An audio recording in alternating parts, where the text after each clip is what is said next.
Welcome to ABC campus. आज हम I16 property plant and equipment में रिवैल्यूएशन का बेसिक कॉन्सेप्ट डिस्कस करेंगे इस वीडियो के अंदर। और जो मेन पॉइंट अभी हम कवर कर रहे हैं that is subsequent measurement. Already जो normal accounting property plant equipment की आप लोग कर चुके हैं, तो सब्सिक्वेंट मेजरमेंट से क्या मुराद है। इनिशियली जो एसेट की मेजरमेंट की जाती है प्रॉपर्टी प्लांट इक्विपमेंट की, वो की जाती है एट कॉस्ट, और उसके बारे में I16 गाइड करता है कि कॉस्ट में हमने क्या क्या ऐड करना है और क्या क्या इंक्लूड नहीं करना। सब्सिक्वेंट मेजरमेंट से मुराद ये है कि ईयर एंड पर एक एसेट को कैसे शो किया जाएगा, किस अमाउंट पर प्रेजेंट किया जाएगा। तो इसमें जो चॉइसेस हैं उनको डिस्कस करते हैं। अकाउंटिंग पॉलिसी की चॉइस है, दो चॉइसेस हैं हमारे पास। We have to pick one for each class of asset. यानी ऐसा भी हो सकता है कि कुछ क्लास ऑफ एसेट पर हम एक पॉलिसी अप्लाई कर रहे हैं और दूसरी क्लास ऑफ एसेट पर दूसरी पॉलिसी। तो an entity shall choose either the cost model और the revaluation model as its accounting policy. तो दो पॉलिसीज जो हमारे पास हैं। कॉस्ट मॉडल का क्या मतलब है? कॉस्ट मॉडल का मतलब है कि आपने एसेट को शो करना है at cost, less accumulated depreciation, less accumulated impairment losses. तो जो नेट अमाउंट होगी उस पर एसेट को आप शो कर रहे होंगे, ये है कॉस्ट मॉडल। रिवैल्यूएशन मॉडल क्या है? रिवैल्यूएशन मॉडल में एक स्पेसिफिक डेट पर फेयर वैल्यू ली जाती है एसेट की, और उसमें से माइनस किया जाता है subsequent accumulated depreciation and subsequent accumulated impairment, और फिर एसेट को शो किया जाता है। वर्ड सब्सिक्वेंट से मुराद ये है कि जो उस स्पेसिफिक डेट पर जिस दिन फेयर वैल्यू ली गई उसके बाद वाली एक्यूमुलेटेड डेप्रिसिएशन, उसके बाद वाली एक्यूमुलेटेड इंपेयरमेंट। क्योंकि जब रिवैल्यूएशन मॉडल अप्लाई किया जाता है तो एक जो कॉमनली मेथड यूज होता है उसके अंदर ये हम करते हैं कि जो रिवैल्यूएशन के दिन तक की एक्यूमुलेटेड डेप्रिसिएशन और एक्यूमुलेटेड इंपेयरमेंट होती है उसको जीरो कर देते हैं एडजस्टमेंट के थ्रू। तो वो जब जीरो हो जाती है तो वो फिर बाद में लेस नहीं होती, बाद में सब्सिक्वेंट वाली लेस होती है, यानी उस स्पेसिफिक डेट के बाद वाली। और रिक्वायरमेंट क्या है कि entity shall apply that policy to an entire class of property plant and equipment. तो प्रॉपर्टी प्लांट इक्विपमेंट के लिए हम कॉमनली पीपीई की जो एक्रोनियम है ये यूज करते हैं। अब इंटायर क्लास से क्या मुराद है? क्लास ऑफ एसेट या class of property plant equipment क्या होता है, इस पर भी डिस्कशन करते हैं। सो रिक्वायरमेंट है कि जी इंटायर क्लास पर आपने पॉलिसी अप्लाई करनी है। तो क्लास क्या होती है? Class of property plant equipment is a grouping of asset of a similar nature and use in an entities operation. अच्छा, ये ग्रुपिंग जो है वो एंटिटी टू एंटिटी डिफरेंट हो सकती है। जो नॉर्मली स्टैंडर्ड जो मेंशन करता है क्लासेस वो हम शेयर कर लेते हैं। लैंड, कुछ लोग लैंड और बिल्डिंग को कंबाइन एक क्लास के तौर पे भी रखते हैं। Machinery, ships, aircraft, motor vehicles, furniture and fixtures, office equipment and bearer plants. Bearer plants जो हैं ये बायोलॉजिकल एसेट होते हैं, जैसे पौधे या आपके पास कोई बागात हैं ऐसे जो जिनकी एक स्पेसिफिक लाइफ है, तो उनको भी शो किया जाता है प्रॉपर्टी प्लांट इक्विपमेंट के अंदर। अब यहाँ पर ज़रूरी नहीं है कि आप एग्जैक्ट यही टर्मिनोलॉजी यूज़ करें, आपने इसके अलावा class of assets already experience की होंगी। जैसे कुछ एंटिटीज़ मशीनरी के बजाय प्लांट एंड मशीनरी लिखते हैं या प्लांट एंड इक्विपमेंट्स का टर्म भी यूज़ कर रहे होते हैं। यहाँ पे फर्नीचर एंड फिक्सचर है, तो इसी तरह से कुछ जगह पे जो है फर्नीचर की कैटेगरी अलग भी होती है और फिक्सचर्स की कैटेगरी अलग भी होती है। तो इसी तरह समटाइम्स कंप्यूटर की कैटेगरी अलग कर देते हैं और कुछ लोग उसको कंप्यूटर को जो है वो ऑफिस इक्विपमेंट में कंबाइन कर लेते हैं। तो ये हर एंटिटी अपने ऑपरेशंस के हिसाब से अपनी क्लास ऑफ एसेट्स को डिफाइन करती है कि उन्होंने डिफरेंट एसेट्स को किस कैटेगरी में रखना है। तो जो एक कैटेगरी है उसे क्लास ऑफ एसेट कहते हैं, और जो आपने पॉलिसी अप्लाई करनी होती है वो entire class of property plant and equipment पर अप्लाई करनी होती है। Condition for revaluation model. अगर आप रिवैल्यूएशन मॉडल फॉलो करना चाहते हैं तो स्टैंडर्ड में कुछ कंडीशंस मेंशन है, और वो कंडीशंस क्या हैं? सबसे पहली तो ये कि फेयर वैल्यू रिलायबली मेजर हो सकती हो, क्योंकि अगर फेयर वैल्यू अवेलेबल नहीं है तो रिवैल्यूएशन मॉडल अप्लाई नहीं हो सकता। दूसरी चीज़ है सफिशेंट रेगुलरिटी। जब आप एक मरतबा रिवैल्यूएशन करेंगे तो ये नहीं है कि बस एक बार कर ली फिर रिवैल्यूएशन नहीं करनी, और ये भी ज़रूरी नहीं है कि हर साल करते रहें, उस पर हम अभी मज़ीद आगे डिस्कस करेंगे। लेकिन आपकी कैरिंग अमाउंट जो है इंश्योर करना क्या है आपने कि आपकी जो कैरिंग अमाउंट है वो आपकी फेयर वैल्यू से मटीरियली डिफर ना करे। यानी जिस वैल्यू पर आप अपने एसेट को शो कर रहे हैं उसको कहते हैं कैरिंग अमाउंट, और जो उसकी करंट फेयर वैल्यू उस वक्त चल रही है एंड ऑफ रिपोर्टिंग पीरियड पे वो मटीरियली डिफरेंट ना हो। थोड़ा बहुत फर्क है तो इट्स फाइन, लेकिन अगर मटीरियल डिफरेंस है तो फिर आपको दोबारा वैल्यू रिवैल्यूएशन करनी होगी। तो रिवैल्यूएशन जो है वो एक बार बार का प्रोसेस है, फिक्स्ड इंटरवल पर होना ज़रूरी नहीं है। जब अमाउंट मटेरियली डिफरेंट हो जाए तो फिर दोबारा रिवैल्यूएशन कर लें, फिर अगर अमाउंट में डिफरेंस ज़्यादा नहीं है तो कैरी ऑन करते रहें, और जब डिफरेंस फिर ज़्यादा होने लगे, मटेरियल होने लगे, तो आप फिर रिवैल्यूएशन कर लें। तो एक रिक्वायरमेंट ये सफिशिएंट रेगुलरिटी की है। थर्ड रिक्वायरमेंट है क्लास वाइज एप्लीकेशन, जो हमने पहले भी डिस्कस की कि if an item of property plant equipment is revalued, यानी अगर आप एक आइटम को रिवैल्यू करते हैं तो उसकी पूरी class, entire class would be revalued. इसको अगर हम एग्जाम्पल के हिसाब में देखें तो अगर आप एक प्लांट को रिवैल्यू करते हैं तो आपके पास जितनी भी प्लांट एंड मशीनरीज हैं वो सब रिवैल्यू होनी चाहिए। तो ये नहीं होगा कि आप जो के पास अगर 4 बिल्डिंग्स हैं तो आप 2 बिल्डिंग्स को रिवैल्यू कर लें और 2 को कॉस्ट मॉडल पे रख लें। तो आप ये करेंगे कि या तो चारों बिल्डिंग्स जो हैं उनको कॉस्ट मॉडल पर प्रेजेंट करेंगे, या चारों बिल्डिंग्स को आप रिवैल्यूएशन मॉडल पर प्रेजेंट करेंगे। अब रिवैल्यूएशन कितने अरसे बाद करनी चाहिए, इस पर जो स्टैंडर्ड की गाइडेंस है वो भी हम देखते हैं। Frequency of revaluation depends upon the changes in fair value of the items of property plant and equipment being revalued. तो जिन प्रॉपर्टी प्लांट इक्विपमेंट को आप रिवैल्यू कर रहे हैं उनकी फेयर वैल्यू में कितना चेंज आया है, इस पे डिपेंड करता है कि आपको रिवैल्यूएशन दोबारा करनी है या नहीं करनी। तो when the fair value of revalued asset differs materially, यानी जिस वैल्यू पर आप शो कर रहे हैं कैरिंग अमाउंट और फेयर वैल्यू, अगर उसमें मटीरियल डिफरेंस है तो फिर फर्दर रिवैल्यूएशन इज रिक्वायर्ड।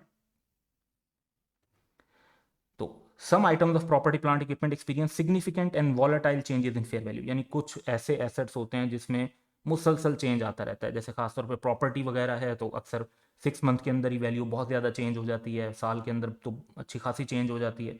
तो उसमें तो फिर एनुअली भी रिवैल्यूएशन की जाती है। तो एनुअल रिवैल्यूएशन भी पॉसिबल है कि ऐसा भी हो सकता है कि एक एसेट की वैल्यू बार बार इतनी ज़्यादा चेंज हो रही हो कि हम हर ईयर एंड पर या हर साल के बाद, 1 साल बाद उसको रिवैल्यू कर रहे हों। Such frequent revaluations are unnecessary, लेकिन हर एसेट के लिए ज़रूरी नहीं है। For item of property plant and equipment where only insignificant changes in fair value. आप कहते हैं कि जी हमारी एक बिल्डिंग हमने पहले रिवैल्यू की थी, अब डेप्रिशिएट होकर वो इस वक्त शो हो रही है 80 मिलियन पे, और उसकी करंट फेयर वैल्यू जो है दैट इज़ अराउंड 81-82 मिलियन। तो ये इतना बड़ा डिफरेंस नहीं है कि आपको दोबारा रिवैल्यूएशन ज़रूरी हो, तो आप उसको 80 मिलियन के ऊपर कैरी कर सकते हैं। Instead it may be necessary to revalue the item only every 3 to 5 years। कई कंपनीज ने इस तरह का एक सिस्टम रखा होता है कि हर 3 साल के बाद रिवैल्यू करते हैं, हर 5 साल के बाद रिवैल्यू करते हैं। लेकिन ये जो टाइम है ये फिक्स नहीं है, ये सिर्फ एक जो है कह लें कि आइडिया के तौर पर स्टैंडर्ड ने डिस्कस किया हुआ है। तो आप हो सकता है कि हर साल करनी पड़े, हो सकता है एक मरतबा आपको 5 साल बाद रिवैल्यू करें क्योंकि चेंजेस ज़्यादा नहीं आ रहे थे, फिर फ़ौरन एकदम और ज़्यादा चेंजेस आ गए तो 6th ईयर में आप फिर रिवैल्यू कर रहे हो। तो रिवैल्यूएशन का कोई टाइम या इंटरवल फिक्स नहीं है।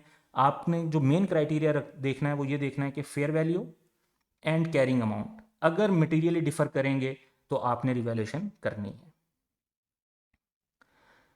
सिमिल्टेनियस रिवैल्यूएशन और रिवैल्यूएशन ऑन रोलिंग बेसिस, इस पर स्टैंडर्ड की कुछ गाइडेंस है वो डिस्कस करेंगे। The item within a class of property plant equipment are revalued simultaneously. अब अगर आपके पास 4 बिल्डिंग्स हैं तो ये कोशिश की जाती है कि चारों की चार को आप एक साथ रिवैल्यू करें। अब ऐसा क्यों किया जाता है? क्योंकि सिलेक्टिव रिवैल्यूएशन को अवॉइड करना है। सिलेक्टिव रिवैल्यूएशन ये है कि हम कहते हैं कि जी रिवैल्यू तो वैसे हम सारी करते हैं, लेकिन एक बिल्डिंग इस साल रिवैल्यू कर रहे हैं, एक बिल्डिंग अगले साल रिवैल्यू करेंगे, एक बिल्डिंग बाद में करेंगे। तो इसमें फ़र्क ये आ जाता है फिर आपकी ईयर एंड के ऊपर, कुछ बिल्डिंग्स फेयर वैल्यू पर शो हो रही होंगी और कुछ बिल्डिंग्स जो हैं वो पुरानी अमाउंट पर शो हो रही होंगी। तो ये एक मिक्सचर क्रिएट हो जाएगा कॉस्ट और फेयर वैल्यूज़ का। तो ये अप्रोप्रिएट नहीं है क्योंकि सिलेक्टिव रिवैल्यूएशन हो जाएगी, ताकि यूजर्स को पता हो कि या तो ये एसेट रिवैल्यूड अमाउंट पर हैं या उन्हें पता हो कि ये एसेट कॉस्ट मॉडल पर शो हो रहे हैं। हाँ, एक और वे जो है वो अलाउड है, दैट इज़ कि रोलिंग बेसिस पर। अब रोलिंग बेसिस पर ये होता है कि आप शॉर्ट पीरियड ऑफ टाइम में रिवैल्यूएशन कर लेते हैं। लाइक आप कहते हैं कि जी हम हर महीने जो है अपने 30% एसेट्स जो हैं या 1/4 एसेट जो हैं वो रिवैल्यू कर रहे होंगे। तो आपने जब रिवैल्यूएशन आइडेंटिफाई की कि होनी चाहिए तो आपने क्या किया कि आपने कहा कि जी 4 मंथ्स के अंदर हम अपने सारे एसेट्स को रिवैल्यू कर लेंगे और उनको फिर अप टू डेट एक वैल्यू के अंदर शो कर लेंगे। तो आप एवरी मंथ जो है let's say 1/4 of your assets जो हैं उनकी रिवैल्यूएशन करवा रहे हैं और साथ साथ उसको अपडेट करते जा रहे हैं। तो रोलिंग बेसिस पर किया जा सकता है, लेकिन उसमें शर्त यह है कि आपका जो रोलिंग बेसिस में रिवैल्यूएशन है वो शॉर्ट पीरियड में कवर हो और एसेट्स की जो रिवैल्यूएशन है वो अप टू डेट रखी जाए।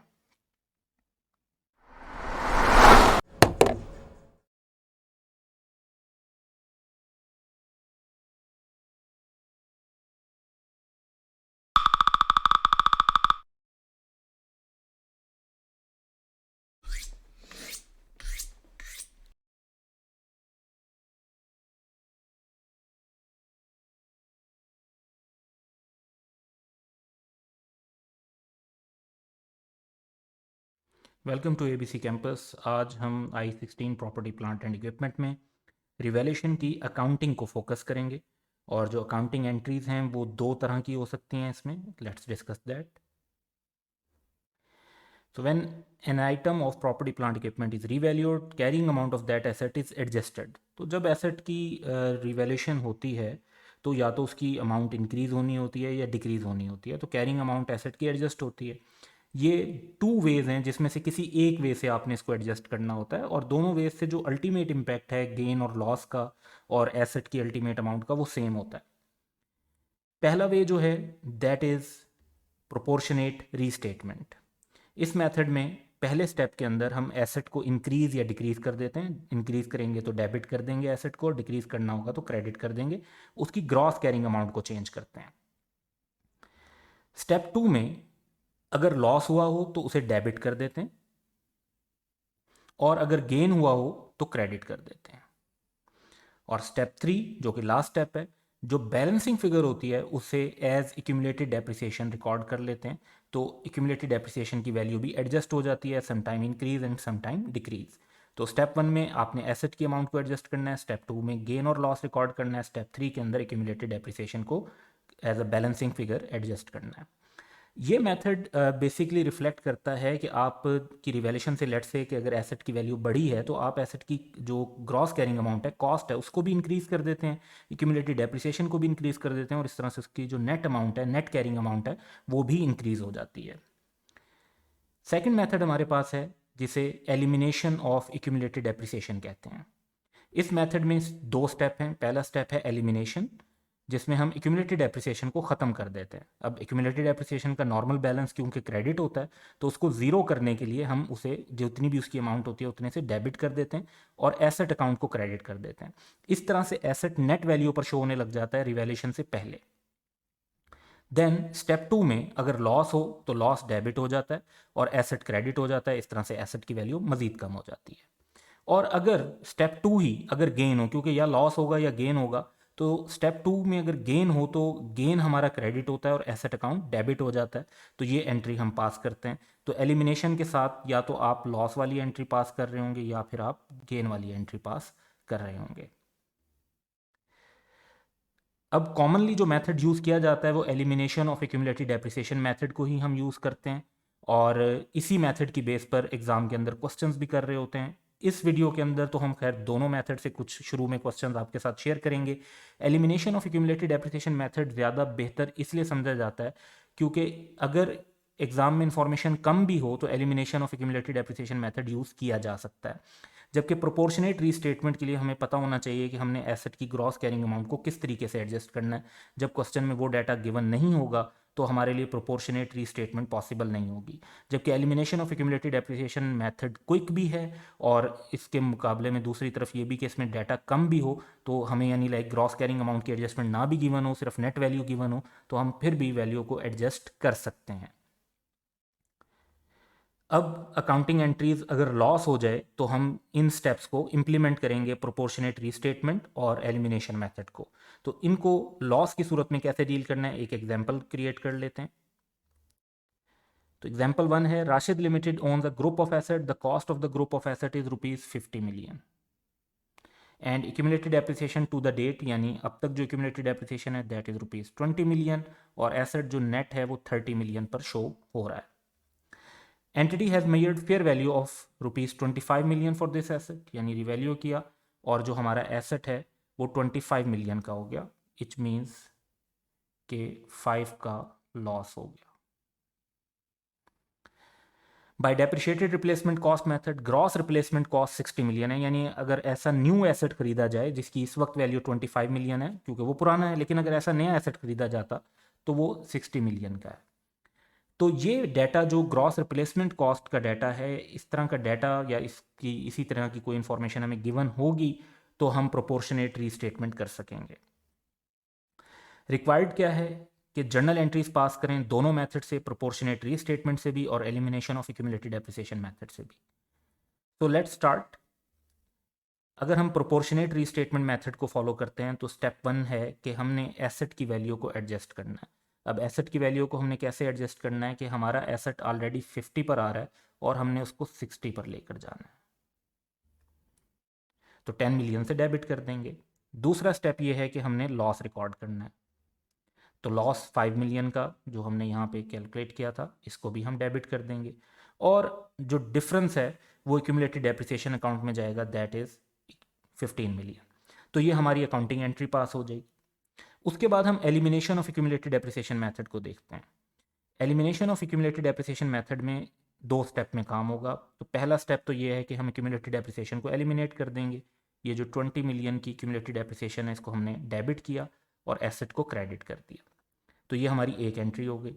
और स्टेप 2 में हम लॉस रिकॉर्ड कर देंगे 5 मिलियन का जो हमने कैलकुलेट किया हुआ है, तो लॉस डेबिट होगा और एसेट क्रेडिट हो जाएगा। अब ये तो हमने एंट्रीज तो पास कर ली, लेकिन इसका इम्पैक्ट किस तरीके से रिफ्लेक्ट होगा, और ये इम्पैक्ट से हमने ये भी समझना है कि कैसे ये दोनों मेथड सेम चीज़ अचीव कर रहे हैं। तो अगर हम प्रोपोर्शनेट रीस्टेटमेंट को के इम्पैक्ट को देखें तो आप देखें कि हमने प्रॉपर्टी प्लांट इक्विपमेंट को 10 मिलियन से डेबिट किया, 50 का था, 10 से डेबिट हुआ, 60 का हो गया। हमारा 5 मिलियन का लॉस है, तो हमारा एसेट 5 मिलियन से कम हो जाना चाहिए।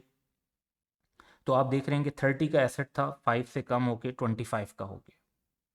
एक्यूमुलेटेड डेप्रिसिएशन को हमने 15 मिलियन से जो है क्रेडिट किया, तो एक्यूमुलेटेड डेप्रिसिएशन का बैलेंस क्योंकि क्रेडिट ही होता है तो क्रेडिट होने से वो इंक्रीज हो जाएगी। 20 की ऑलरेडी थी, 15 से मजीद क्रेडिट हुई तो 35 की हो गई। अब हमारा एसेट जो है इस वैल्यू पर शो हो रहा है, तो फाइनली एसेट 25 की फेयर वैल्यू पर ही शो हो रहा है, और एसेट की कॉस्ट की अमाउंट भी इंक्रीज हो गई और एक्यूमुलेटेड डेप्रिसिएशन भी इंक्रीज हो गई, यानी प्रोपोर्शनेट रीस्टेटमेंट हो गई। उसी हिसाब से कॉस्ट बढ़ गई और उसी हिसाब से एक्यूमुलेटेड डेप्रिसिएशन भी बढ़ गई। सेम चीज़ को अगर elimination of accumulated depreciation method में देखें तो वहाँ पर सिचुएशन ये है कि आपने एक्यूमुलेटेड डेप्रिसिएशन को तो ज़ीरो कर दिया, तो ज़ीरो हो गई, और आपका जो एसेट है वो 20 मिलियन से भी क्रेडिट हुआ, 5 से भी क्रेडिट हुआ, 20 और 5 से क्रेडिट होकर 50 से वो आ गया 25 पर, और फिर नेट 25 पर शो हो रहा है। ओवरऑल जो डिक्रीज है एसेट का वो 5 का ही है। तो यहाँ पर दोनों मेथड्स में देखें कि अल्टीमेटली एसेट 25 पर ही शो हो रहा है, और अल्टीमेटली एसेट के अंदर जो लॉस रिकॉर्ड हो रहा है वो भी 5 का हो रहा है। तो दोनों मेथड सेम चीज़ अचीव करते हैं। अब ये हमने अकाउंटिंग एंट्रीज लॉस के ऊपर रिकॉर्ड की थी। अगर गेन की सिचुएशन में रिकॉर्ड करें तो क्या सिचुएशन होगी वो देखते हैं। तो accounting entries in the situation of gain में फिर हम एक एग्जांपल क्रिएट कर लेते हैं। सिमिलर एग्जांपल है तकरीबन, Sajid limited owns a group of assets, the cost of the group of asset is 50 million and accumulated depreciation to the date is rupees 20 million, यानी नेट 30 मिलियन का शो हो रहा है। एंटिटी ने फेयर वैल्यू मेजर की which is now 45 million for this asset by depreciated replacement cost method. Gross replacement cost जो है वो 90 मिलियन है। रिक्वायर्ड ये है कि जर्नल एंट्रीज प्रोपोर्शनेट रीस्टेटमेंट और elimination of accumulated depreciation method दोनों के अंडर पास की जाएं। तो पहले हम प्रोपोर्शनेट रीस्टेटमेंट में स्टेप वाइज फॉलो करते हैं। तो यू वुड सी कि हमें 50 मिलियन से 90 मिलियन की अमाउंट पर आना है, तो 40 मिलियन से हमने प्रॉपर्टी प्लांट इक्विपमेंट को डेबिट कर दिया। दूसरी बात यह कि हमारा जो एसेट है वो 30 मिलियन से 45 मिलियन का हो गया, यानी गेन जो है दैट इज 15 मिलियन। तो 15 मिलियन का गेन रिकॉर्ड कर लिया। अब गेन जब 15 मिलियन का रिकॉर्ड हुआ तो साथ ही और क्या रिकॉर्ड होना चाहिए, अब एक्यूमुलेटेड डेप्रिसिएशन रिकॉर्ड होनी चाहिए। तो एक्यूमुलेटेड डेप्रिसिएशन हम रिकॉर्ड कर देंगे, जो डिफरेंस है 40 और 15 का 25 मिलियन। तो ये हमारी स्टेप 1 2 3 से प्रोपोर्शनेट रीस्टेटमेंट जो है वो अप्लाई हो गई। अब इसको अगर हम एलिमिनेशन मेथड को फॉलो करते हैं तो सबसे पहले हमें एक्यूमुलेटेड डेप्रिसिएशन 20 मिलियन की ख़त्म कर देनी है। तो accumulated depreciation debit and asset credit. दूसरे नंबर पर हमने गेन रिकॉर्ड करना है। गेन 15 मिलियन का है, गेन क्रेडिट होगा और एसेट डेबिट हो जाएगा। तो asset debit and gain credit. अब ये एंट्रीज भी पास करके वंस अगेन हम इफेक्ट को अंडरस्टैंड करते हैं कि दोनों मेथड में सेम इम्पैक्ट कैसे क्रिएट होता है। तो फर्स्ट मेथड प्रोपोर्शनेट रीस्टेटमेंट में अगर आप देखें तो एसेट को हमने 40 मिलियन से इंक्रीज़ किया, जिसके बाद हमारा एसेट 90 पर शो होने लग गया। हमने 15 मिलियन की गेन के बाद हमारा एसेट नेट 45 पर शो होना चाहिए, तो वो 15 का ही गेन हमने रिकॉर्ड किया। एक्यूमुलेटेड डेप्रिसिएशन 25 से क्रेडिट हुई, तो क्रेडिट होकर इंक्रीज हो जाएगी, 20 + 25 45 हो जाएगी। तो एसेट अल्टीमेटली 45 पर शो हो रहा है। एलिमिनेशन मेथड में इसी तरीके से अगर हम देखते हैं तो एक्यूमुलेटेड डेप्रिसिएशन 20 मिलियन से डेबिट हो रही है यानी कम हो गई और उसके बाद ज़ीरो की शो होगी, जबकि जो कॉस्ट है वो 20 मिलियन से कम हुई, 15 मिलियन से इंक्रीज हुई। तो -20 + 15, 50 -20 + 15 ये हमारे पास 45 आ जाएगा और एसेट नेट फिर 45 पर ही शो हो रहा है और जो उसमें गेन रिकॉर्ड हो रहा है वो भी 15 का ही रिकॉर्ड हो रहा है 32 45। तो दोनों मेथड्स में से आप किसी भी मेथड को यूज़ करें तो ये सिर्फ प्रेजेंटेशन का चेंज है। इसके अंदर जो प्रॉफिट और लॉस या अदर कंप्रिहेंसिव इनकम में फिगर जाएगी वो गेन और लॉस की फिगर चेंज नहीं हो रही, एसेट की अल्टीमेट फिगर चेंज नहीं हो रही, सिर्फ आप एसेट को किस तरीके से किन वैल्यूज़ पे प्रेजेंट करेंगे वो ज़रूर चेंज हो रहा है। और ये एंटिटी के पास चॉइस होती है कि वो इनमें से कौन सी मेथड को यूज़ करना चाहती है। कुछ सिचुएशंस में प्रोपोर्शनेट रीस्टेटमेंट एक अप्रोप्रिएट मेथड होता है जहाँ पे खास तौर पे ये जो हम देख रहे हैं कि depreciated replacement cost method use किया जाए। अदरवाइज ज़्यादातर जो है वो elimination of accumulated depreciation method he use किया जाता है, क्योंकि समटाइम्स प्रोपोर्शनेट रीस्टेटमेंट के लिए ये जो डाटा है ग्रॉस रिप्लेसमेंट कॉस्ट वाला ये अवेलेबल नहीं होता, या कह लें कि एक अप्रोप्रिएट फिगर हमारे पास अवेलेबल नहीं होती sometime. Depreciation of revalued asset, इस पर जो बड़ा सिंपल एक कॉमन सेंस रूल है और वो ये है कि जब भी प्रॉपर्टी प्लांट इक्विपमेंट को आप रिवैल्यू करेंगे उसके बाद जो भी डेप्रिसिएशन चार्ज होगा वो न्यू वैल्यूएशन पर होगा और न्यू यूजफुल लाइफ पर होगा अगर चेंज हो गई है। तो अगर रिवैल्यूएशन हुई है और फिर यूजफुल लाइफ भी चेंज हो गई है, क्योंकि समटाइम्स ऐसा होता है कि जब रिवैल्यूएशन की जाती है तो साथ ही रिव्यू किया जाता है यूजफुल लाइफ को, रेजिडुअल वैल्यू वगैरह को, और यूजफुल लाइफ और रेजिडुअल वैल्यू भी चेंज हो जाती हैं, तो फिर न्यू यूजफुल लाइफ और न्यू रेजिडुअल वैल्यू के मुताबिक आप डेप्रिसिएशन चार्ज करेंगे। सो ओल्ड वैल्यू पर डेप्रिसिएशन चार्ज नहीं होनी, लेकिन जो ऑलरेडी डेप्रिसिएशन चार्ज हो चुकी है रिवैल्यूएशन से पहले, दैट्स फाइन। तो after the revaluation use new value, new useful life and new residual value. अब एक जो सबसे इम्पॉर्टेंट और टेक्निकल इशू आ जाता है IAS 16 की रिवैल्यूएशन से रिलेटेड, वो ये है कि हमने गेन और लॉस को रिकग्नाइज कहाँ करना है। अब रिकग्नाइज कहाँ करना है कि मतलब है कि हमारे पास कुछ ऑप्शंस हैं। स्टेटमेंट ऑफ कंप्रिहेंसिव इनकम का एक फॉर्मेट ये आपके सामने बना हुआ है जो टिपिकली हम बनाते हैं। अब इनिशियल जो स्टडीज़ होती हैं उसमें हम प्रॉफिट की फिगर तक नॉर्मली कैलकुलेशंस करते हैं, लेकिन जो complete statement of comprehensive income है उसमें प्रॉफिट और लॉस के बाद अदर कंप्रिहेंसिव इनकम का सेक्शन भी होता है और उसके बाद टोटल कंप्रिहेंसिव इनकम कैलकुलेट होती है जो इस स्टेटमेंट का फाइनल टोटल है। अब इस स्टेटमेंट के अंदर दो मेन पोर्शन हैं। एक पोर्शन को हम कहते हैं स्टेटमेंट ऑफ प्रॉफिट और लॉस, दूसरा पोर्शन कहलाता है अदर कंप्रिहेंसिव इनकम, और इसको शॉर्टली समटाइम हम OCI भी कह देते हैं, और इसी तरह प्रॉफिट और लॉस को SPL या जस्ट P&L भी लिख दिया जाता है। तो ये समटाइम्स हम एक्रोनियम्स एंड एब्रीविएशंस आगे यूज़ कर रहे होंगे आसानी के लिए। तो ये अब जो IAS 16 इस बारे में गाइडेंस प्रोवाइड करता है कि किस सिचुएशन में हमने जो गेन और लॉस है उसको जो है अपनी, फॉर एग्जांपल अगर गेन होता है तो उसे कब अदर इनकम का हिस्सा बनाना है यानी प्रॉफिट और लॉस में, या लॉस है तो उसे कब एडमिन डिस्ट्रीब्यूशन वगैरह का हिस्सा बनाना है, और कब गेन या लॉस को आपने अदर कंप्रिहेंसिव इनकम का हिस्सा बनाना है। अब कॉन्सेप्ट जो है प्रॉफिट और लॉस और अदर कंप्रिहेंसिव इनकम का ये है कि वैसे तो इसकी और भी बहुत सारी लॉजिक्स हैं, यानी अदर कंप्रिहेंसिव इनकम को सिर्फ इस पॉइंट पर हम डिफाइन नहीं कर सकते, लेकिन फॉर रिवैल्यूएशन पर्पजेज कि जो गेन और लॉस रियलाइज्ड कंसीडर होता है वो प्रॉफिट और लॉस में प्रेजेंट किया जाता है, और जो गेन्स ऐसे होते हैं जो अनरियलाइज्ड कंसीडर होते हैं वो अदर कंप्रिहेंसिव इनकम में रिप्रेजेंट होते हैं। अदर कंप्रिहेंसिव इनकम में और भी कुछ आइटम्स आते हैं रिवैल्यूएशन के अलावा, और उनकी लॉजिक जो है रियलाइज्ड अनरियलाइज्ड के अलावा भी हो सकती है। फॉर एग्जांपल इसमें एम्प्लॉय बेनिफिट का रीमेजरमेंट कंपोनेंट भी आता है, तो that is some other reason. Cash flow hedge reserve भी आता है, वो मैचिंग कॉन्सेप्ट की वजह से OCI में लेकर जाते हैं, और इन्वेस्टमेंट्स कुछ होती हैं जिनका गेन इसके अंदर लेकर जाया जाता है। So there are other reasons too, but यहाँ पर जो रिवैल्यूएशन है इसमें रीज़न जो है वो यही है कि प्रॉफिट और लॉस के अंदर तब हम गेन और लॉस लेकर जाते हैं जब वो रियलाइज्ड हम कंसीडर कर रहे होते हैं, और अदर कंप्रिहेंसिव इनकम में तब लेकर जाते हैं जब वो अनरियलाइज्ड कंसीडर हो रही होती है। और इस पर IAS 16 कंप्लीट गाइडेंस प्रोवाइड करता है। तो अब हम IAS 16 की जो गाइडेंस है वो देखेंगे, ताकि जब हम प्रॉफिट और लॉस और OCI का डिफरेंस अंडरस्टैंड कर चुके हैं।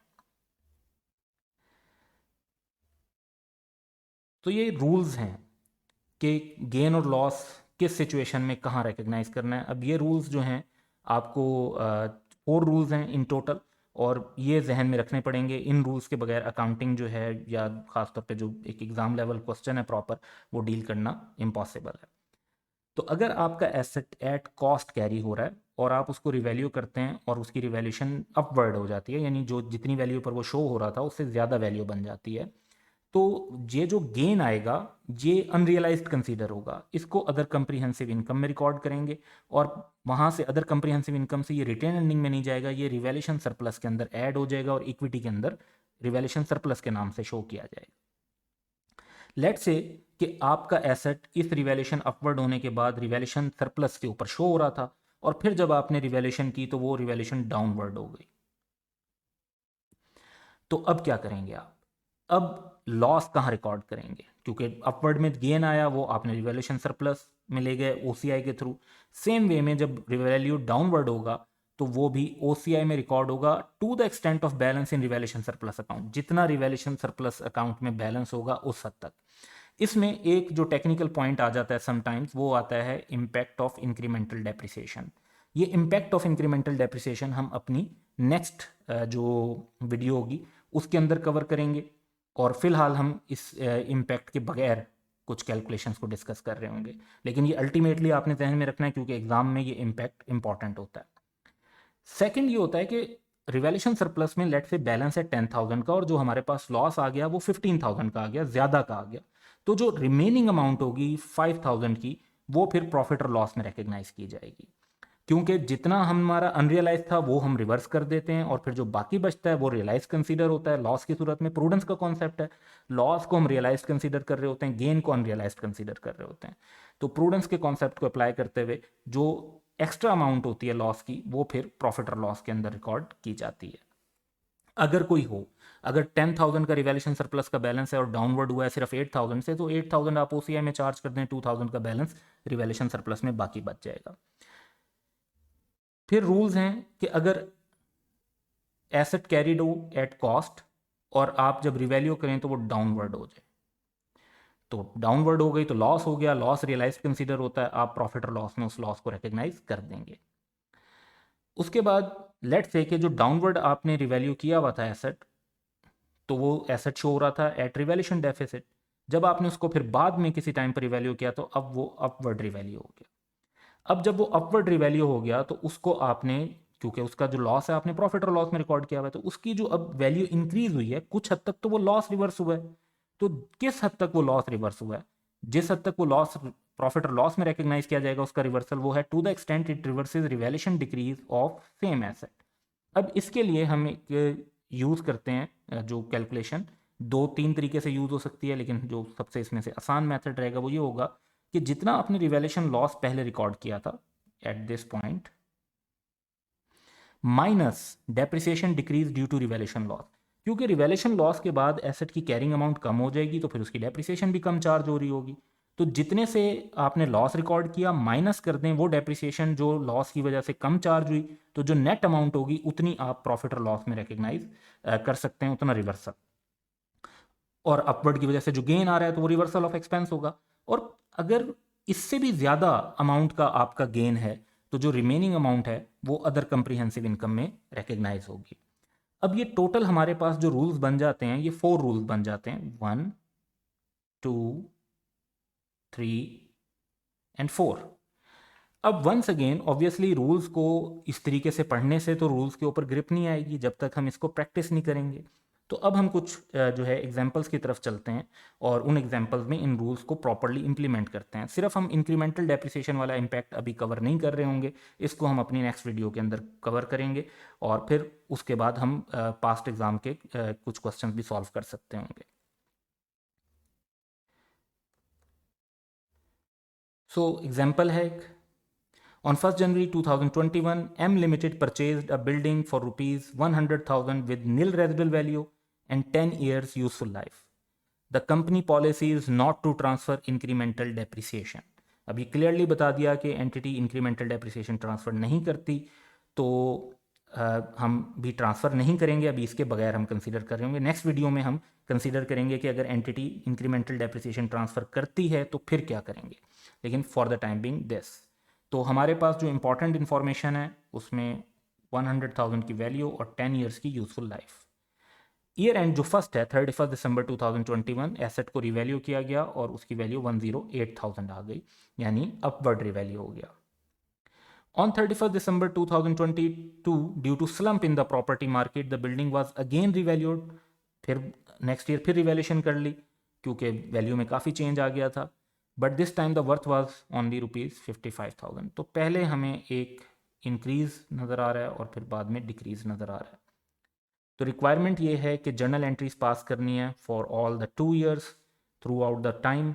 तो अब उन एंट्रीज को रिकॉर्ड करते हैं। तो जर्नल एंट्रीज को रिकॉर्ड करने के लिए सबसे पहले तो हमने जब एसेट परचेज किया तो उसको रिकॉर्ड करेंगे, which would be building asset debit and cash और बैंक क्रेडिट। उसके बाद जब फर्स्ट ईयर एंड आएगा तो 10 ईयर्स की यूजफुल लाइफ की बेस पर हमें डेप्रिसिएशन चार्ज करनी है, तो हम एसेट की डेप्रिसिएशन चार्ज कर देंगे। तो 100,000 डिवाइड बाय 10 ईयर्स के हिसाब से हमारे पास जो डेप्रिसिएशन आती है दैट इज 10,000। इसकी एंट्री पास कर देंगे, depreciation debit, accumulated depreciation credit. अब इस पॉइंट पर हमारे एसेट की रिवैल्यूएशन हुई है 108,000 पर। तो हमारा एसेट शो हो रहा था 90,000 पे और अब उस एसेट को हमने लेकर जाना है 108,000 पे। तो ये जो वैल्यू का चेंज है, कितना वैल्यू का हमारे पास चेंज आ रहा है, 90,000 से जब आपका एसेट 108,000 का हो जाएगा तो it means you have a gain of 18,000। अब हम अपनी रिवैल्यूएशन को रिकॉर्ड करते हैं। तो रिवैल्यूएशन में हमारे दो स्टेप हैं। पहला स्टेप है जिसमें हमने एक्यूमुलेटेड डेप्रिसिएशन को एलिमिनेट करना है। तो हमारी 10,000 की एक्यूमुलेटेड डेप्रिसिएशन है, इसको एलिमिनेट कर देते हैं, यानी एक्यूमुलेटेड डेप्रिसिएशन डेबिट और एसेट क्रेडिट, इस तरह से एक्यूमुलेटेड डेप्रिसिएशन हमारी ज़ीरो हो जाएगी। उसके बाद हमने एसेट को 18,000 से इंक्रीज करना है और उस पर जो है गेन रिकॉर्ड करना है। तो building debit, gain on revaluation credit, और ये नोटिस करें कि हमने गेन कहाँ रिकॉर्ड किया, हमने अदर कंप्रिहेंसिव इनकम में रिकॉर्ड किया। क्यों? क्योंकि गेन अनरियलाइज्ड कंसीडर होगा, वो प्रॉफिट और लॉस में रिकॉर्ड नहीं होगा, उसे अदर कंप्रिहेंसिव इनकम में रिकॉर्ड करना होगा। जब हमने ये रिकॉर्ड कर लिया तो इसके बाद एसेट जो है, देखें पहले आपने एसेट को 100 से 90 पर लेकर गए और फिर 90 से 108,000 पर लेकर गए, तो 18,000 का गेन रिकॉर्ड कर लिया। नाउ लेट्स सी कि नेक्स्ट ईयर हम क्या करेंगे। अब नेक्स्ट ईयर ये है कि एसेट की 10 ईयर्स की लाइफ में से 1 साल की लाइफ गुजर चुकी है, रिमेनिंग लाइफ है 9 ईयर्स। तो 108,000 डिवाइड बाय 9 ईयर्स, हमारे पास जो डेप्रिसिएशन नेक्स्ट ईयर की आती है दैट इज 12,000। तो 31 दिसंबर 22 को हम डेप्रिसिएशन रिकॉर्ड कर लेंगे, depreciation debit, accumulated depreciation credit 12,000 this time, क्योंकि 108 को 9 ईयर्स पे डिस्ट्रीब्यूट करें, यूजफुल लाइफ चेंज नहीं हुई, तो 12,000 की डेप्रिसिएशन चार्ज होगी। अब हमारा नेक्स्ट इशू क्या है? नेक्स्ट इशू ये है कि इस वक्त हमारा एसेट कितने का शो हो रहा है, 96,000 का। 108,000 का जो हमने रिवैल्यू किया था और 12,000 की अब डेप्रिसिएशन जो चार्ज हुई। अब सिचुएशन ये है कि सेकेंड ईयर में जब हमने दोबारा रिवैल्यूएशन की तो एसेट की वैल्यू 55,000 हो गई है, एंड दैट मीन्स कि एसेट की वैल्यू में डिक्लाइन आया है। कितने से डिक्लाइन आया है? 41,000 से लॉस हुआ है। अब इसको कैसे रिकॉर्ड करेंगे? वंस अगेन हमारा पहला स्टेप तो ये होगा कि हम एक्यूमुलेटेड डेप्रिसिएशन को एलिमिनेट कर दें। तो accumulated depreciation debit, asset credit, तो एसेट को हम 108 से 96 पर ले आए और एक्यूमुलेटेड डेप्रिसिएशन ज़ीरो कर दी। अब 41,000 का जो लॉस है इसको कैसे रिकॉर्ड किया जाए? अब इसमें कॉन्सेप्ट ये है कि आपका जो अदर कंप्रिहेंसिव इनकम में जितना बैलेंस है उतना ही बैलेंस रिवैल्यूएशन सरप्लस में है, क्योंकि इस क्वेश्चन के अंदर हम इंक्रीमेंटल डेप्रिसिएशन को हमने इग्नोर करना है। तो इसमें आसानी ये होती है कि फिर जितना आपने रिवैल्यूएशन का गेन रिकॉर्ड किया होता है उतना ही रिवैल्यूएशन सरप्लस का बैलेंस होता है। तो रिवैल्यूएशन सरप्लस का बैलेंस है 18,000। सो 41,000 में से 18,000 जो है वो तो अदर कंप्रिहेंसिव इनकम में रिकॉर्ड होगा, और बाकी जो 23,000 है वो फिर जो एक्स्ट्रा है वो प्रॉफिट और लॉस में रिकॉर्ड होगा। तो इसको अब रिकॉर्ड करते हैं। देखें है तो दोनों ही लॉस, तो लॉस ने डेबिट होना है, तो जितना OCI से रिलेटेड है 18,000 वो अदर कंप्रीहेंसिव इनकम में डेबिट होगा, और जो प्रॉफिट और लॉस से रिलेटेड है वो प्रॉफिट और लॉस में डेबिट होगा। तो लॉस दोनों ही जगह पे डेबिट ही होगा। तो टोटल 41,000 से ही डेबिट हुआ और एसेट को 41,000 से हम क्रेडिट कर देंगे। तो ये हमारी एंट्रीज जो हैं वो कंक्लूड होंगी। और इसमें जो हमने पॉइंट्स अपने पढ़े थे उसके अंदर ये कि अगर आपके पास गेन आता है तो जो हमने सिचुएशन थोड़ी देर पहले पढ़ी उसमें से first situation and second situation को रिवैल्यूएशन दोनों को हमने इस एक एग्जांपल के अंदर कवर किया। अब हम चलते हैं रिकग्निशन ऑफ गेन और लॉस को के बाकी थर्ड एंड फोर्थ सिनेरियो को अंडरस्टैंड करने के लिए एक और एग्जांपल हम देखेंगे। सिमिलर ही तकरीबन होगी लेकिन डाटा अब स्विच करेंगे। On 1 January 2021 J Limited purchase premises for ₹100,000 with nil residual value and 10 years useful life. On 31 दिसंबर जो फर्स्ट ईयर एंड है बिल्डिंग को रिवैल्यू किया गया तो 63,000 की हो गई, यानी वैल्यू डिक्लाइन हो गई। On 31st December 2022, due to surge in the property market, the building was again revalued, but this time the worth was 92,000. तो फिर रिवैल्यूएशन की तो अब वैल्यू इंक्रीज हो गई। तो रिक्वायरमेंट ये है कि जर्नल एंट्रीज पास करनी है फॉर 2 years। तो अब सिचुएशन क्या होगी, लेट्स सी। सबसे पहले तो हमने जो एसेट परचेज किया उसकी एंट्री रिकॉर्ड करेंगे, that would be asset debit and cash और बैंक क्रेडिट। दूसरे नंबर पे 10 ईयर्स की बेस पर हम इसकी डेप्रिसिएशन कैलकुलेट कर लेते हैं, दैट इज़ 10,000 रुपीज़, और इसकी एंट्री हम ईयर एंड पे पास कर देंगे, depreciation debit accumulated depreciation credit. Next point is कि अब हमारा एसेट 63,000 पर रिवैल्यू हुआ, यानी लॉस हुआ, डाउनवर्ड रिवैल्यूएशन हुई।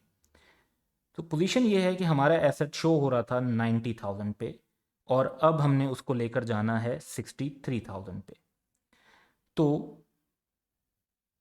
दैट मीन्स कि हमें जो लॉस रिकॉर्ड करना है दैट इज़ 27,000।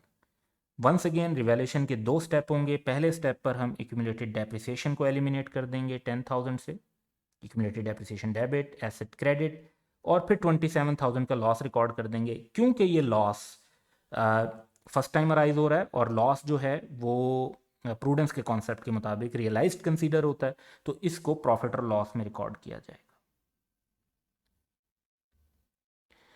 तो रिवैल्यूएशन समटाइम्स इसे इम्पेयरमेंट लॉस भी आप कह सकते हैं। 27,000 से डेबिट और बिल्डिंग क्रेडिट। तो यहाँ पर अभी हमने क्योंकि IAS 36 नहीं पढ़ा, तो अगर आप इम्पेयरमेंट को इग्नोर भी करना चाहें तो कर सकते हैं, just write it as a revaluation loss in profit और लॉस और 27,000 का रिकॉर्ड कर दें।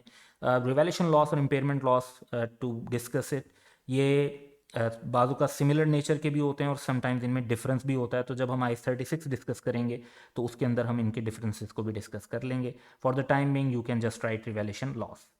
तो इसको हमने देखें कि प्रॉफिट और लॉस में रिकॉर्ड किया जब लॉस हुआ, क्योंकि इसको हम रियलाइज्ड कंसीडर कर रहे हैं। What is our next step कि हम अब नेक्स्ट ईयर की डेप्रिसिएशन चार्ज करेंगे। अब हमारा एसेट 63,000 का हो चुका है और 9 ईयर्स की लाइफ बाकी है, 10 ईयर्स में से 1 ईयर निकल गया, तो 7,000 की हमारी डेप्रिसिएशन चार्ज होगी इस हिसाब से। और डेप्रिसिएशन की हम एंट्री 2022 के एंड पे पास कर देंगे, that is depreciation expense debit and accumulated depreciation credit. अब जो इशू है वो ये कि हमारा एसेट इस टाइम पर कितने का शो हो रहा है। इस टाइम पर अगर हम अपने एसेट को देखते हैं तो हमारा एसेट 63,000 में से 7,000 की डेप्रिसिएशन चार्ज करके 56,000 का शो हो रहा है। नाउ पोजीशन ये है कि एसेट की दोबारा जब वैल्यूएशन की गई है तो that is 92,000 and it means कि हमारे एसेट पर अब गेन आ गया। कितने का गेन आया? 36,000 का। क्वेश्चन ये राइज होता है कि ये 36,000 का गेन हम कितना प्रॉफिट और लॉस को रिवर्स करेगा और कितना ये अदर कंप्रीहेंसिव इनकम में रिकग्नाइज होगा। अब इसकी 2 टेक्निक्स हैं और पहले ज़रा मुश्किल वाली डिस्कस कर लेते हैं, या वैसे दोनों ही मुझे तो आसान लगती हैं, लेकिन हम 2 डिफरेंट टेक्निक्स यूज़ करेंगे। आपको जो आसान लगे आप उसको फिर फॉलो कर सकते हैं अपने क्वेश्चन सॉल्व करते हुए। हम जितने भी क्वेश्चन सॉल्व कर रहे होंगे हमारी कोशिश होगी कि हम उसमें दोनों टेक्निक्स आपको करके दिखाएं, ताकि आप किसी भी एक टेक्निक को यूज़ कर रहे हो तो उसके साथ आप कोप अप कर सकें। पहली एक जो टेक्निक है वो तो ये है कि आप एसेट की वो वैल्यू कैलकुलेट करते हैं अगर वो कभी रिवैल्यू ना हुआ होता, यानी जिस तरह से वो कॉस्ट पर ख़रीदा था ओरिजिनल 100,000 की और उसी हिसाब से डेप्रिशिएट हो रहा होता, तो फिर क्या पोजीशन होती? तो फिर पोजीशन होती कि वो 100,000 का था, 2 साल में उसकी 10,000 ईच ईयर की डेप्रिसिएशन चार्ज होती, तो वो 80,000 का शो हो रहा होता। तो एक वैल्यू है जो 56,000 से 80,000 तक है, दूसरी वैल्यू है जो 80,000 से 92,000 तक है। तो 56 से 80,000 तक ये वैल्यू बनती है 24,000। ये आप प्रॉफिट और लॉस में मैक्सिमम रिवर्स कर सकते हैं। अब 80 से 92, क्योंकि रिवैल्यूएशन मॉडल है तो एसेट 92 पर शो हो सकता है, तो 80 से 92 तक जाने के लिए जो वैल्यू है दैट इज 12,000, और ये अदर कंप्रीहेंसिव इनकम में रिफ्लेक्ट की जाएगी। तो एक तरीक़ेकार तो ये है जिससे हम आइडेंटिफाई कर लेते हैं कि जी प्रॉफिट और लॉस में कितनी फिगर जानी चाहिए और अदर कंप्रीहेंसिव इनकम में कितनी फिगर जानी चाहिए। और दूसरा कॉन्सेप्ट ये होता है कि हमने जो लॉस रिकॉर्ड किया था वो कितना किया था। हमने लॉस रिकॉर्ड किया था 27,000 का। फिर लॉस की वजह से हमने कितने से कम डेप्रिसिएशन चार्ज की थी? हमने डेप्रिसिएशन चार्ज की थी 7,000 से। अगर ये लॉस ना होता तो डेप्रिसिएशन जो चार्ज हो रही होती वो हो रही होती 10,000 की, तो हमने 3,000 से कम डेप्रिसिएशन चार्ज की थी। तो नेट कर लेते हैं तो हमारे पास वैल्यू आ जाती है 24,000। तो प्रॉफिट और लॉस में ये 24,000 जाएगा और बाकी अगर कोई अमाउंट होगी तो वो अदर कंप्रीहेंसिव इनकम में जाएगी। तो ये हमारी सेकंड टेक्निक है। तो इसको अगर हम अप्लाई करते हैं तो हमारे स्टेप रिवैल्यूएशन के सेम है। पहले स्टेप के अंदर हमने 7,000 की एक्यूमुलेटेड डेप्रिसिएशन को एलिमिनेट करना है, accumulated depreciation debit, asset credit. दूसरे स्टेप के अंदर अब हमें इस गेन को रिकॉर्ड करना है। गेन को रिकॉर्ड करने का मतलब है कि हमारे एसेट की वैल्यू तो 36,000 से ही बढ़ी है, और जो लॉस है जिस तरह से ये वर्किंग हमने यहाँ शो की, सेम वर्किंग है कि 27,000 का लॉस था, डेप्रिसिएशन का जो डिक्रीज था वो 3,000 का था, नेट कर लें तो 24,000 बनता है। बिल्डिंग को 36,000 से बढ़ा देंगे, उसके बाद लॉस का जो रिवर्सल होगा वो 24,000 से होगा। अब चाहे आप उसको जो है इस मेथड से कैलकुलेट करें, इस टेक्निक से कैलकुलेट करें या इस टेक्निक से कैलकुलेट करें, और जो रिमेनिंग है वो अदर कंप्रीहेंसिव इनकम में रिकॉर्ड होगा 12,000। तो रिवैल्यूएशन की क्वेश्चन करते हुए ये बहुत इंपॉर्टेंट है कि जब भी आप गेन का रिवर्सल कर रहे हों या लॉस का रिवर्सल कर रहे हों तो ये आइडेंटिफाई ज़रूर करें कि कितना अमाउंट जो है वो प्रॉफिट और लॉस में रिकग्नाइज होगी और कितनी अमाउंट जो है वो अदर कंप्रीहेंसिव इनकम में रिकग्नाइज होगी। तो हमने प्रीवियस एग्जाम्पल के अंदर सिचुएशन 1 और 2 को कवर किया था। इस एग्जाम्पल के अंदर हमने सिचुएशन नंबर 3 एंड 4 को कवर किया है। तो ऑल 4 पॉसिबिलिटीज जो एक रिवैल्यूएशन के अंदर होती हैं वो हमने कवर कर ली हैं, other than incremental depreciation effect. Incremental depreciation effect would be covered in the next video. तो नेक्स्ट हम एक छोटा सा पॉइंट देखते हैं और फिर इसको कंक्लूड करेंगे। टैक्स इफेक्ट ऑफ रिवैल्यूएशन जो है ये अब एक छोटा सा ये पॉइंट है कि ये I-16 के मुताबिक डील नहीं होता। जो भी effect of taxes on income होते हैं जो रिवैल्यूएशन की वजह से राइज होते हैं वो IS-12 उस पर अप्लाई होता है, IS-12 इनकम टैक्सेस। तो वो I-16 के मुताबिक नहीं। आपने IS-12 जब पढ़ेंगे तो उसके मुताबिक ही उसको रिकग्नाइज करेंगे और उसके मुताबिक ही इसको डिस्क्लोज कर रहे होंगे।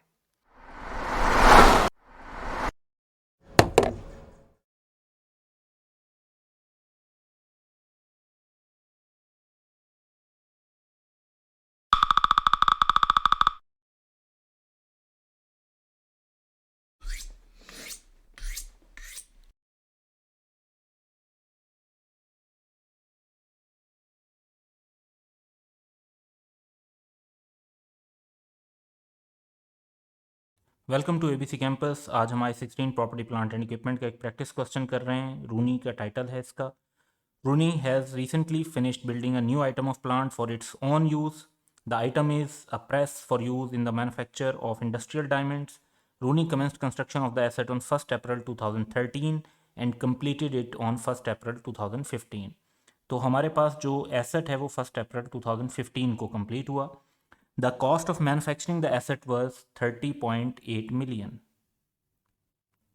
The cost of hydraulic system is 30% of the total cost of manufacture. The press comprises two significant parts, एक hydraulic system है और एक frame है। Hydraulic system has a 3-year life and the frame has 8-year life. Rooney depreciate plant on a straight line basis. Rooney uses the IAS 16 revaluation model in accounting for diamond presses and revalue these assets on an annual basis. Revaluation surpluses or deficits are apportioned between the hydraulic system and the frame on the basis of their year-end book values before the revaluation. तो question की requirement ये है कि explain the I-16 rules on accounting for significant parts of property plant and equipment. और ये rule basically ये है कि जब significant part of property plant equipment होते हैं तो उनकी हम अमाउंट सेपरेटली मेजर करते हैं और उनकी डेप्रिसिएशन भी सेपरेटली कैलकुलेट करते हैं। And show the accounting treatment of the diamond press in the financial statement for the financial year ending 31 March 2016, assuming that the press has a fair value of rupees 21 million.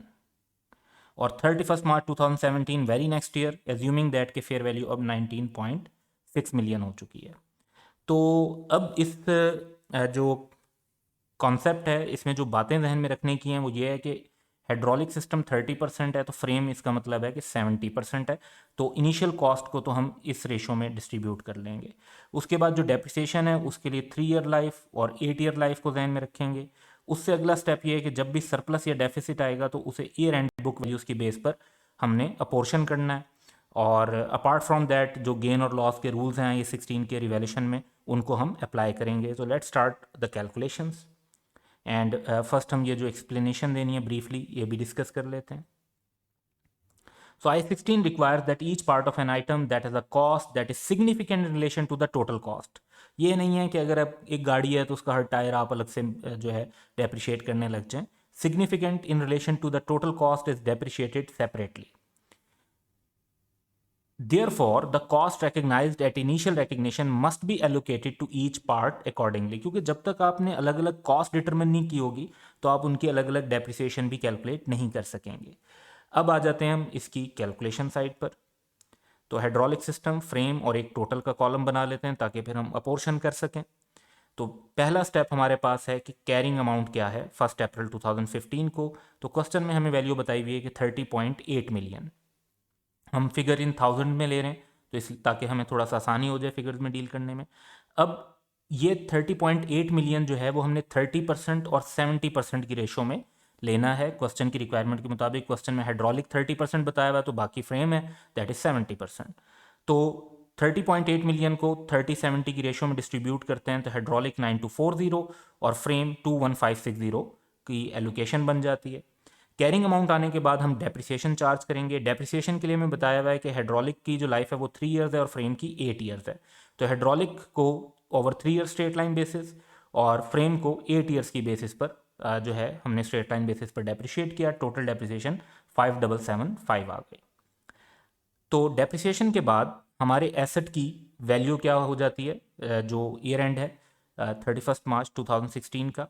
तो उस पर हमारे पास hydraulic जो है net of depreciation is 6160, frame is 18865 और total जो है 25025। Eight this point of time हमने जो है फेयर वैल्यू क्वेश्चन के अंदर हमें गिवन है और फेयर वैल्यू गिवन है 21 मिलियन की। अब ये जो 21 मिलियन की फेयर वैल्यू गिवन है इसको अगर हम कंपेयर करते हैं तो हमें लॉस नज़र आता है और वो लॉस नज़र आता है 4025 का। अब क्वेश्चन में ये कहा गया है कि जो लॉस है उसको आपने एलोकेट करना है उन वैल्यूज़ पर जो रिवैल्यूएशन से पहले थी यानी 6160 एंड 18865। तो इस रेशो के अंदर तो आप कैलकुलेशन अगर करना चाहते हैं इसकी तो लाइक फॉर एग्जांपल हाइड्रोलिक की कैलकुलेशन मैं शो कर देता हूँ। तो आप लेंगे जी ये 4025, उसके बाद हाइड्रोलिक की जो इंडिविजुअल वैल्यू है दैट इज 6160 और उसके बाद जो टोटल वैल्यू है दोनों आइटम्स की मिला के दैट इज 25025। तो हमारे पास हाइड्रोलिक की वैल्यू आ जाती है 991 का लॉस इसको चार्ज होना चाहिए। इसी तरह दूसरे एसेट को हम चार्ज करते हैं फ्रेम को। तो अब हम उसकी इंडिविजुअल वैल्यू ले लेंगे और बाकी सेम रखेंगे। तो उसकी वैल्यू हमारे पास आ जाती है 3034। ये टोटल मिला के 4025 भी बनता है। तो एलोकेशन हमने कर दी। एलोकेशन करने के बाद जो लॉस को से नेट कर दें अगर तो हाइड्रोलिक हमारे पास 5169 और फ्रेम 15831 का आ जाता है। तो अब हमारी एक ईयर की अकाउंटिंग तो कंप्लीट हो गई 2016 की। अब इससे अगला स्टेप जो है 2017 के लिए उस पर चलते हैं। तो वंस अगेन हमें पहले डेप्रिसिएशन चार्ज करनी है। अब पहले जिन चीज़ों की लाइफ 3 एंड 8 ईयर्स थी, तो 1 साल गुजरने के बाद उनकी लाइफ 2 एंड 7 ईयर्स हो गई। तो अब हाइड्रोलिक को हम 2 ईयर्स की बेस पर स्ट्रेट लाइन बेसिस और फ्रेम को 7 ईयर्स की बेसिस पर डेप्रिशिएट करते हैं। टोटल डेप्रिसिएशन 4846 की हमारे पास आ जाती है। और आफ्टर डेप्रिसिएशन हमारे पास जो एसेट है उसकी कैरिंग अमाउंट जो शो होगी दैट इज़ 2585, 13569 और टोटल 16154। इस पॉइंट इन टाइम पर दोबारा रिवैल्यूएशन हुई है और फेयर वैल्यू क्वेश्चन के अंदर गिवन है कि fair value is now 19.6 million. तो अब हमें नज़र आ रहा है कि हमारे पास गेन आ रहा है। तो ये जो गेन आ रहा है ये कितना गेन आ रहा है? गेन की अमाउंट है 3446। अब इस गेन को भी इन दो वैल्यूज़ की रेशो के अंदर हमने डिस्ट्रीब्यूट करना है। तो 2585 एंड 13569। तो जिस तरह से हमने 4025 की एलोकेशन की थी, इसी तरह हम गेन की एलोकेशन करते हैं। तो 551 एंड 2895 की वैल्यूज़ हमारे पास आएंगी। और इसके बाद हम सिंपली गेन को ऐड करके कैरिंग अमाउंट में इंडिविजुअल फेयर वैल्यूज़ भी फाइंड आउट कर लेंगे। तो इंडिविजुअल फेयर वैल्यूज़ का अब जब टोटल करेंगे तो ये 19.6 मिलियन ही आएगा। तो फेयर वैल्यूज़ जब हमारी कैलकुलेट हो जाती हैं तो ये हमारा एक पहला स्टेप है। लेकिन अब एक इशू और भी है कि ये जो गेन ऑन रिवैल्यूएशन हमने कैलकुलेट किया है, इस गेन में से कितनी अमाउंट प्रॉफिट और लॉस में रिकग्नाइज होनी चाहिए और कितनी अमाउंट अदर कंप्रीहेंसिव इनकम में रिकग्नाइज होनी चाहिए। तो इसके लिए हम नेक्स्ट जो है एक छोटी सी फर्दर कैलकुलेशन करते हैं। और इस कैलकुलेशन में हम देखते हैं कि हमारा जो गेन ऑन रिवैल्यूएशन है वो कितना राइज हुआ था। तो ये गेन ऑन रिवैल्यूएशन जो हमारे पास वैल्यूज क्वेश्चन में गिवन थी उन्हीं को हमने ले लिया। अब जो हमने लॉस प्रीवियसली रिकग्नाइज किया था दैट वाज 991 एंड 3034। अब हम पूरे का पूरा लॉस जितना हमने प्रीवियसली रिकग्नाइज किया होता है वो पूरे का पूरा लॉस रिवर्स नहीं कर सकते, हमें उसको नेट करना होता है डेप्रिसिएशन डिक्रीज से।